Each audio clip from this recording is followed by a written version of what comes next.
All right, so picture this. You've gone out to dinner, you've decided to splurge on yourself. You went to a fancy restaurant and you're okay with what the cost is going to be. But at the end of this dinner, you also find out that you'll be footing the bill for someone else. Someone you don't know, someone you've never met, and someone that you didn't even eat with. Well, that's kind of what's going on. And this is because of the US and Chinese trade war that is ongoing as we speak. So, according to a March 2019 article entitled "The Impact of the 2018 Trade War," the US tariffs are being picked up almost entirely by the consumer. So that means all of us. I'm a credible resource on this topic due to my passion for politics and my desire to one day run for public office, along with the extensive research that I've done in order to prepare for this speech. In order to fully grasp the significance of the Chinese-American trade war, we must first understand the causes of the trade war, understand the consequences that are happening right now, and understand possible consequences if an agreement is not reached between the two sides. So let's preview. Today we'll be digging up the causes, we'll be analyzing the effects of said causes, and we'll be considering these consequences. To begin, let's start digging into the causes. So 1986 would mark the beginning of the trade war and the beginning of the U.S. deficit with China in trade. A deficit meaning that the U.S. is importing more from China than it is exporting back, something that's out of agreement when the two countries decided to begin conducting trade. President Clinton in the early 90s said that he would not begin trade with China unless China had fair and open markets and unless China decided to instill some sort of copyright law, because there was none at the time. Well, China said they did just that, but it turns out they did not. In 1994, U.S. companies lost nearly $1 billion in intellectual property theft, meaning that there was no such copyright law in place. Then, after joining the World Trade Organization, China was immediately in violation of the agreement they entered in. They were forcing automobile companies to source materials for their automobiles locally and were penalizing them with a tax if they did not do so.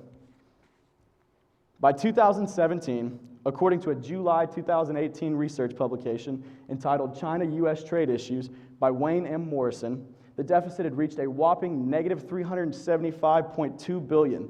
This was all in favor of the Chinese and hurting on the U.S. economy side. Now that the foundation of the trade war has been addressed, let's look at some of the consequences that this trade war has caused. In China, automobile sales have dropped by 11.7%, and smartphone sales, respectively, to 15.2%. These are two of China's biggest markets, as well as their biggest exports. And according to the November 2018 article, China's growth is slowing. This is impacting China beyond just the exports. The Chinese economic growth in the third quarter of 2018 was at a 20-year low. This shows how it's now beyond just trade and has started to expand into the Chinese markets. China is also no longer the U.S.'s top trade partner, and instead the U.S. sits behind Canada and Mexico. This proves the U.S.'s ability to curtail trade with China and also proves that this trade war can continue if each side decides they want it to. Tariffs have currently been raised to as high as 25% on both sides, that 25% being on the steel industry on exports from either country. So though the current status of the trade war doesn't seem that bad, let's look at some of the possible consequences if an agreement's not reached. Decoupling has already began between private companies, meaning that U.S. companies and Chinese companies are no longer as excited to do business together. And this is taking us back after years and years of progression that has been made between the two sides. And with the deal not seeming imminent, the Chinese government has also already decided to take an antagonist role and is expecting relations between the two countries to deteriorate. This comes according to a September 2019 article titled "An Unstoppable Global Transformation," written by Frederick Kemp. China and the U.S. are also both leading trade partners for the EU. So this proves that this can affect the rest of the world as well, because if trade is hurting between the two countries, then indirectly trade will hurt in the U.S., in Europe and in other countries as well across the world. Economic tensions paired with the U.S.'s treaty with Taiwan to defend if there is any invasion from China, though it may not seem likely, could lead to war. So, in this speech, we've looked at what caused the U.S. and Chinese trade war. We've analyzed those consequences and how they've affected the Chinese, the US, and the global economies, and we've looked at some of the possible outcomes. So next time you hear somebody joke about a World War III or another war with China, you can look at them and you can say, that might not be a joke after all, and refer to some of the stuff you've heard from this speech today. Thank you.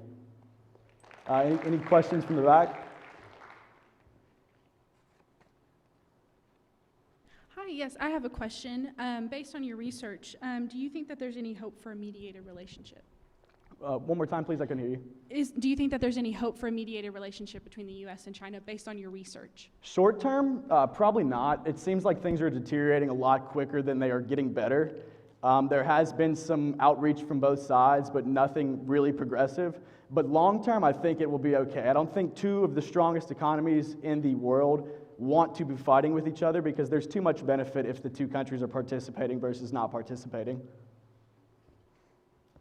Are there any more?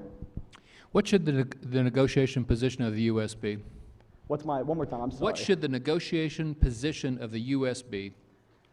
Well, obviously it's not in favor of the U.S. the way that this trade deficit has happened. I believe that the U.S. should go in with a calm demeanor. They should be approaching a solution, but they should also stand firm in that this cannot happen. So it may take a little longer in taking that approach, but I believe the approach will be more beneficial if they are able to reach a resolution that way versus coming in and accommodating or complying to what the other market may want. Of course, thank you guys.